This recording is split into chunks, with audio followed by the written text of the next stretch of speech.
Hi friends, welcome back to Sukanya African lifestyle. இன்றைக்கி வந்து எங்கள் வீட்டில் டின்னர் மெனு என்னென்ன அப்படின்னு சொல்லிட்டு பார்த்துடலாம் வாங்க. இது வந்து பார்த்திங்க அப்படின்னா மோமோஸ், மிக்ஸ்டு வெஜிடேபிள் மோமோஸ். இது கூடவே வந்துட்டு like chilli and garlic sauce வந்து நான் ரெடி பண்ணியிருக்கேன். இன்னொன்று வந்து பார்த்திங்க அப்படின்னா சீஸ் கார்ன் ஃப்ரை.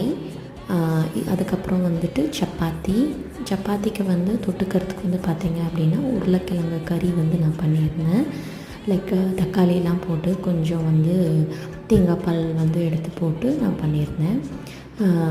ஃபுட்டில் வந்து பார்த்திங்க அப்படின்னா சன்னா பிரியாணி ஆட்டம் பண்ணியிருந்தேன். இதுக்கு வந்து ஆனியன் ரைத்தா வந்து பண்ணியிருந்தேன். இதுதான் வந்து எங்கள் வீட்டு டின்னர் மெனு. இன்றைக்கி வந்து ஒரு ஃப்ரெண்ட்ஸ் அண்ட் ஃபேமிலியை வந்து இன்வைட் பண்ணியிருந்தோம். ஸோ அதனால தான் இந்த ஸ்பெஷல் மெனு. தேங்க்யூ, பாய்.